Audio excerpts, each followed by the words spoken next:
Every week, the Payne family cuts straight to the real financial story. The one question, Bob, everyone's asking is, are we in an artificial intelligence bubble? You've been through boom and bust. What do you think? No hype, no myths. Just what actually matters to your money. Does feel very similar to what we experienced in the 90s. Where are we, though? Are we in 1995, 1997, 1999? Listen to the Pain Points of Wealth on the Red Apple Podcast Network. The Larry Kudlow Show. Entertaining and informative on the Red Apple Podcast Network. So, I don't know. I'm still processing the whole Federal Reserve business with Jay Powell's subpoena. He's trying to martyr himself, even though he's a terrible Fed chairman who gave us the worst inflation in 40 years. But then the other side of it, which has not received enough, and I think will, but not received enough attention. What the president said yesterday, if Kevin Hassett is going to stay at the NEC because they need him as a lead communicator, and they need communications help. The poll today in the Wall Street Journal on the economy is in a boom, but they're not marketing it right. They need people to sell it. And the polls show it's not happening. So if it means that Kevin Warsh is the next Fed chairman, what does that mean?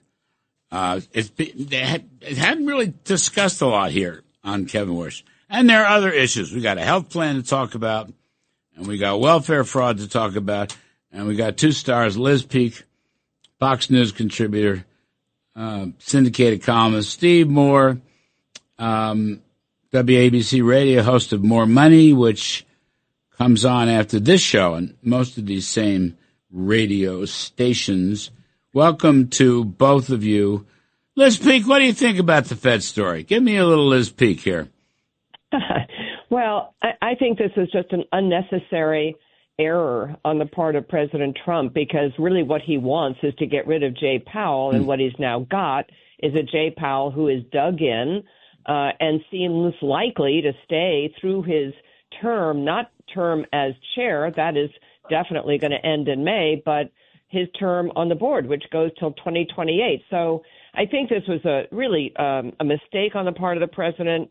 I think Jay Powell's on the defensive here. He knows that he has not been a good Fed chair. He looks very political. I think more and more people have kind of wrapped their minds around the fact that he really has been a political actor throughout.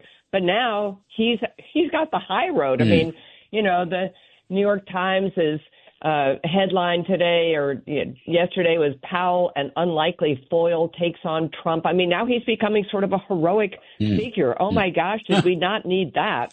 And Kevin Warsh is now, by all the betting odds and stuff, now he's a favorite to take the chair. I think Kevin Hassett is a remarkably good person in his current post. But I also think he would be a very good Fed chair. So I don't know if Kevin Warsh is going to have quite the same power of personality that the other Kevin does. But, you probably have a better view on that than I do, Larry. Well, I'll tell you one view. I was talking to Scott Besson yesterday. We had a long interview on the show. But unfortunately, I had to spend a lot of time on all these matters that you were raising. Scott's take is it's a big mess. Okay, this is not what he wanted. And right. I'm sorry. They're going to have to take the subpoena back.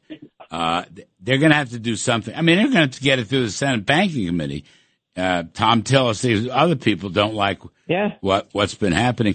Yeah, but Steve Moore, okay, we know Kevin Warsh. He's a very smart guy, Steve Moore. I mean, I don't want to underestimate that. Kevin Hassett is probably a brilliant guy. I mean, one of these 150, 60, 70 IQs. I know him very, very well. He's like a brother. He's much smarter than I am. But Warsh has wanted this, Steve Moore, and he's a smart guy, and he knows monetary policy, and he knows the Fed. He was a governor for, 5, 6, 7 years. What do you think? Well, first of all, I think Liz is right that, Trump has sort of played into Powell's hand. And my gosh, I mean, they treat him like he has a halo over his head now, Jerome Powell. But he's been a lousy. I agree with what you said on your show the other night. He's been a lousy Fed chairman, and he should get out and be replaced. Now, I love both the Kevins. I could flip a coin in terms of which one I want. I think both of them would be excellent Fed chairs. I don't agree. The one little thing I can't imagine that Jerome Powell would stay on. It would be so embarrassing if he stayed on the Fed. He would just be doing it out of spite, and people would realize that. So I would think that it would be very small of him to stay on, but who knows? But I want to go back to your original point because it just cannot be said enough. This is a booming economy. It's the strongest economy we've had in 20 years. Every indicator is amazingly good, and that's why I think Trump should just let it rip. Let this economy grow with these amazing policies put in place, whether it's the tax cuts, the pro-energy production, the 150 deregulations. They're remarkably improved productivity. And last thing, and then we are in the midst of the biggest productivity boom in the history of the United States with AI, robotics, all of this stuff. And so I just think Trump has been a transformative president. And what an amazing first year. We've gone from 2% growth, 3% growth, 4%, 5%, and you predicted it by the way, Larry, and you were 100% correct. I don't think it's over. I mean, this coming year, if oil prices keep coming down and inflation keeps coming down, you could get 6-7%. You got a boom in business. You got a boom in CapEx. You got a boom in factories. Now, Steve, he's going to Davos, which is the globalists, the left-wing corporatists. He's got to sell it. I mean, he always went. I went with him a couple times. Yeah, every other country should be doing what the United States is doing. That's right. This is Reagan-esque, remember? Yes. Yep. Reagan went to the G7. They made fun of him. Then he went back and they all imitated him. He's got to sell this because the whole world his speech will be broadcast everywhere. It'll be carried certainly Fox will carry it. But you see what I'm saying? He's got to sell it, Steve. He's got to market it. Yep, absolutely. And what a story to tell. And, I always liken this to this famous scene in When Harry Met Sally when, she's in the restaurant and with the one woman's getting a little excited and she says, I'm going to have what she's having. And that's what the rest of the world has to do. I want what we're having. And look, Trump I said this on your show. I'm going to say it again. I said it a year ago. We are in the midst, not of a national, but an international Trumpian revolution. It's happening all over the world. It's happening in Central America, South America. I think we're going to see, an overthrow of the Labour government in Britain. So it's an amazing time to be alive. I like it. I don't like going to Davos, but I like what you just said. We can watch it on TV. That's fine. It is amazing, though, all these things you're talking about that are doing so well, investment and growth and so forth, productivity. And, boy, you just don't hear any of this from the left-wing media. I mean, I say that knowing that that's sort of like, man bites dog, or dog bites man story. But it is pretty remarkable. I'd say the only thing that is this sort of soft point is employment.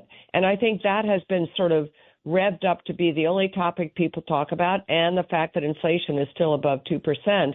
But my gosh, if growth is booming like this and productivity is, all these things are going to kind of come together in a very good way for workers. And the most important thing that's going on is that real wages are rising in a very good clip, and they weren't for the last 5 years. So, it is discouraging that there is so much negativity in the reporting by almost every newspaper, every channel, except, of course, Fox, but Liz, about how the economy is doing. In that, to back you up, the lead story in the Journal, today, voters are unhappy about Trump's economy. I mean, what? Well, because they're reading the Wall Street Journal, apparently. It's unbelievable. But the poll, I asked John McLaughlin about it, but this is a good poll. It's the split between Democrats and Republicans straws are good. It's just that it's a marketing. They're not I mean, Trump was right. Kevin Haas is a fabulous communicator, but they need about 10 of them to go out there to sell it. I don't know. Liz, I want to switch gears a little bit because this thing you wrote, I found it this morning. You probably wrote it several days ago, but one thing on the election, welfare fraud could play a starring role in the 2026 midterms. And this is Minnesota. I'm sick to death of watching the Minnesota thing when they're going after all the ICE agents and so forth. But the bigger story is all the fraud from all the states. The bigger the state, the bigger the fraud. And welfare generically, what happens here? It seems like a sideshow. People are talking about the ICE agents, but really the welfare fraud, the numbers are going to grow larger and larger, aren't they, as they are explored and analyzed? Well, it's interesting, isn't it? I mean, the Trump administration was really chastised for cutting off payments to some services in 5 Democratic-run states.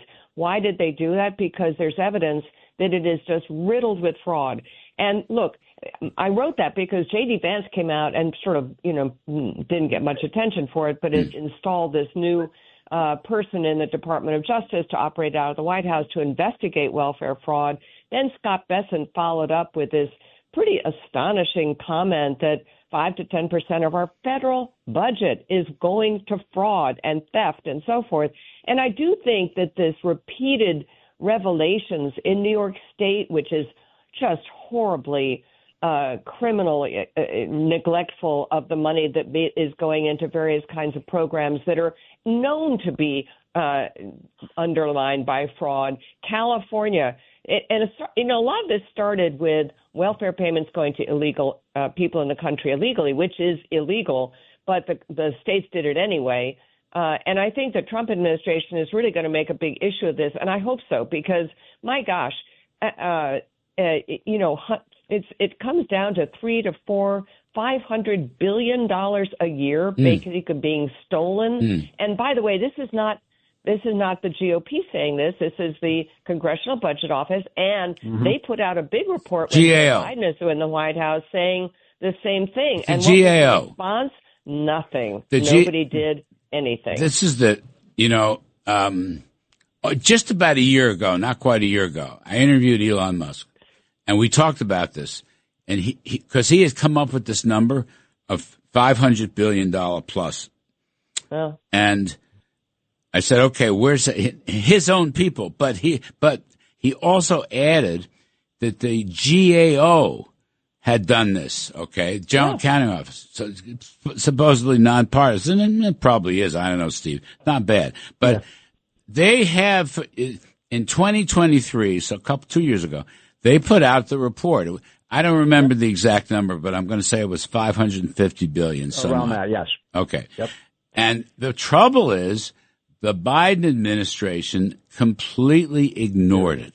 Yep. That was they did. Well, So the big thing about this story that I find amazing, I mean, everything that Liz just said is correct. This is an abomination. It's a stain on America. This is money it's not fraud. It's theft. But here's the thing that I find amazing about this story. This kid who went out with a camera, and uncovered a $100 billion fraud scheme. If you watch MSNBC or a lot of the media, you know who they say the villain is here? Not the people who stole all the money. What's his name again? I forget. Well, I forget his name, but he's a one-man, watchdog. And by the way, where was NBC? Where was CBS? Where was CNN? Where was the Wall Street Journal? Where's the Washington Post? None of them. And he did it with one camera. Probably spent $200, and he deserves the Pulitzer Prize. Yeah. He deserves the Nobel Peace Prize. I mean, this guy's amazing. And the left is like he's some kind of villain. Oh, he's knocking on people's doors and figuring out whether there's actually students there. I mean, it really is. I mean, I'm serious. This guy deserves the Pulitzer. Yeah, it's a terrific thing. But Liz, you've got to get J.D. Vance. Somebody's got to push this, right? Yeah. Like everything else, you've got to get it on the agenda, and you've got to force the media to deal with it.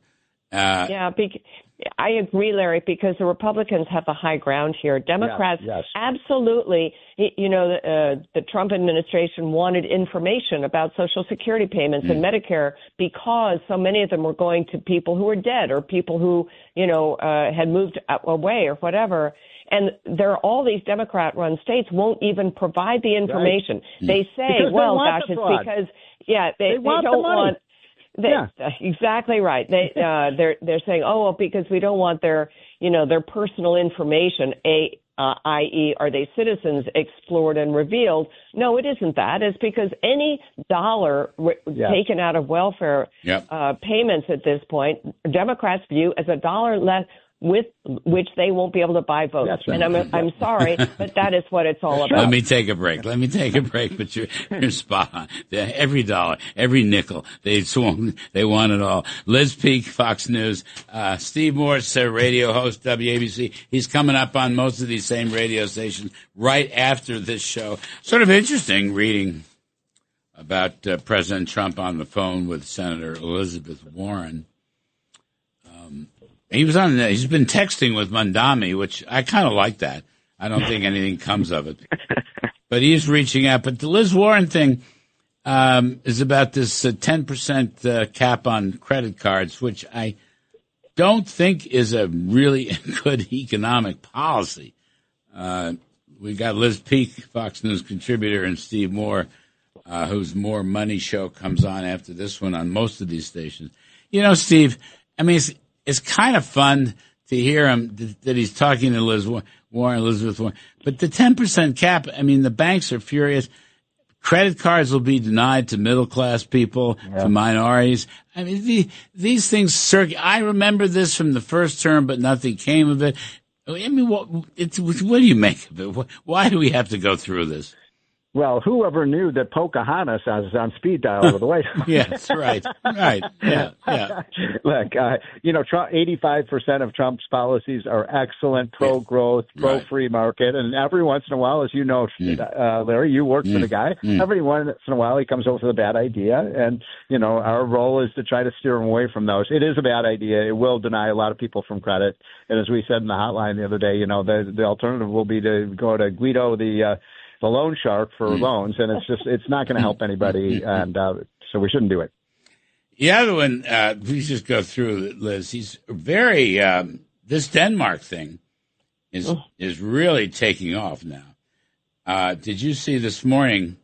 Let's see. He's going to put tariffs. He wants to tariff Denmark and any other country that might stop him from buying. He wants an outright purchase now of Greenland. And I look, I like the Greenland play, but the question is, can we do this in a manner that's not going to cause an upheaval, political or otherwise? I mean, we need it. It's good. Well, we could make a treaty, a deal, but he wants now complete purchase. I'm just reading this. Hold on a second. The story is up here from Newsmax. Trump putting 10% to 25% tariffs on those opposing Greenland acquisition. So there are 8 countries right now that are going to be tariffed 10% starting in February if Greenland doesn't make a deal, if Denmark doesn't make a deal, and that goes to 25% on June 1st, I believe it is. And I thought actually in the post that he put up, I suppose it was on Truth Social, quite a long post explaining why he's doing this. It actually was a pretty good post, and it sort of talked about, for example, the Golden Dome. I've never heard anyone say this, but he is saying that this is incredibly important for the security, not just of the United States, but Canada, and it doesn't work without Greenland being part of the regional umbrella, I guess. I don't really know why, but I thought that was an interesting sort of insight into why all of a sudden he's adamant that this has to happen. I do think that, there were other ways to move forward on this rather than, I'm glad we're not invading Greenland, but, the idea that, why doesn't someone just offer every Greenlander $1 million? I mean, that's cheaper than probably what we're going to end up paying for it. I do think this was sort of ham-fisted, but I think he's right. This is an incredibly important strategic asset.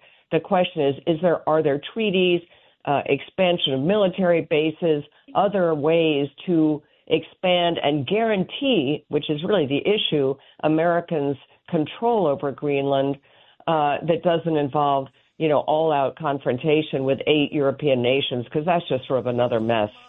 I'm all for the Greenland thing, though, if you could figure it out, Steve. I'm all for it. I'm really for it. Yeah, I just want to know if Greenland will get 2 electoral votes.